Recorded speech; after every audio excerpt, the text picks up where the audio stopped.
ব্রহ্মদেশের দ্বীপে লুকিয়ে দিল্লির অস্ত্রের ক্ষমতা মাপছে ড্রাগন। অভিযোগ ওড়ালেও ভারতকে দেখে আসতে দিল না মায়ানমার। ভারত সম্প্রতি বলেছে মায়ানমারের কোকো দ্বীপে চীনের গুপ্তচর বাহিনী বসেছে। এই বাহিনী সেই দ্বীপ থেকে ভারতের সৈন্য, অস্ত্র এবং ক্ষেপণাস্ত্র পরীক্ষা নিরীক্ষার উপর নজর রাখছে। অন্যদিকে মায়ানমার সব অভিযোগ অস্বীকার করেছে এবং ভারতকে সেখানে ঢুকতে অনুমতিও দেয়নি। ফলে দুই দেশের মধ্যে কূটনৈতিক চাপ এবং বঙ্গোপসাগরীয় অঞ্চলে উত্তেজনা বৃদ্ধি পেয়েছে। ভারতের গোয়েন্দারা বলছেন, কোকো দ্বীপে চীনা পিপলস লিবারেশন আর্মি একটি গুপ্তচর বাহিনী বা নজরদারি চৌকি তৈরি করেছে, যেখানে রাডার, শ্রোতা পোস্ট, ডুবোজাহাজ ও বিমান পর্যবেক্ষণের যন্ত্র রয়েছে। উপগ্রহ চিত্রে দেখা গেছে বিমান ঘাঁটি, হ্যাঙ্গার, দীর্ঘ রানওয়ে এবং রাডার স্টেশন, যা ভবিষ্যতে চীনের নৌবাহিনী ও বিমান বাহিনীকে বঙ্গোপসাগরে কার্যকর পদক্ষেপ নেওয়ার সুযোগ দিতে পারে। ভারতের প্রতিরক্ষা সচিব রাজেশ কুমার সিং নেপিডোতে আয়োজিত ডিফেন্স ডায়ালগ এ বিষয়টি তুলে ধরেন।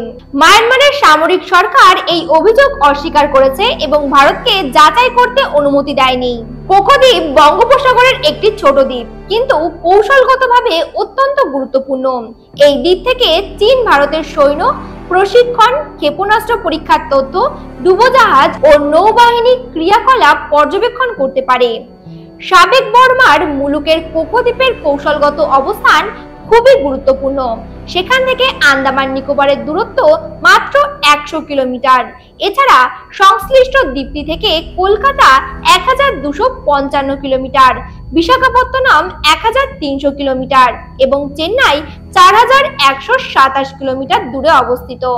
ভারতের ফৌজ এবং তাদের ব্যবহার করা হাতিয়ারের ওপর নজরদারিতে বেজিং এর গুপ্তচর বাহিনীর কোকো দ্বীপটিকে বেছে নেওয়ার নেপথ্যে একাধিক কারণ রয়েছে। অর্থাৎ বঙ্গোপসাগরের ওপর নজরদারি করার জন্য কোকো দ্বীপ নিখুঁত জায়গা।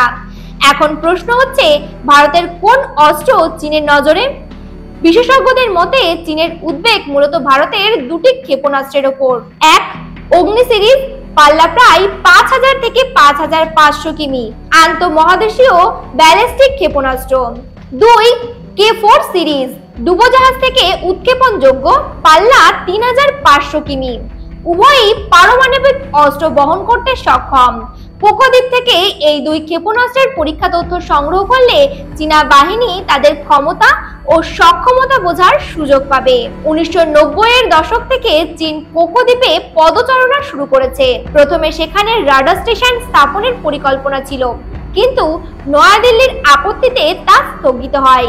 2023 সালের উপগ্রহ চিত্রে দেখা গেছে সেখানে বিমান ঘাঁটি, দীর্ঘ রানওয়ে, রাডার স্টেশন এবং যুদ্ধ বিমানের হ্যাঙ্গার রয়েছে। এই পরিকাঠামোর মাধ্যমে চীন ভবিষ্যতে বঙ্গোপসাগরের যুদ্ধবিমান ও নৌবাহিনীর পরিচালনা করতে পারবে। চীন কোকো দ্বীপে নজরদারি চালিয়ে ভারতের উপকূল, সৈন্য ও ক্ষেপণাস্ত্র পরীক্ষা পর্যবেক্ষণ করতে চাইছে।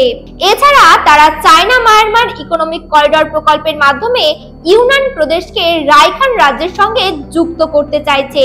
প্রকল্পের মাধ্যমে চীন মালাক্কা প্রণালী এড়িয়ে পণ্য আমদানি ও রপ্তানি করতে পারবে। বিশেষজ্ঞরা মনে করেন, কোকো দ্বীপই চীনের একমাত্র পদক্ষেপ নয়, তারা প্রতিবেশী দেশগুলোতেও নৌঘাঁটি তৈরি করেছে। শ্রীলঙ্কার হাম্বানটোটা, পাকিস্তানের গদর, বাংলাদেশের কক্সবাজার, মায়ানমারের কিয়াকোফিউ, এই নৌঘাঁটিগুলি ভারতকে ঘিরে রাখার কৌশল হিসেবে তৈরি হচ্ছে।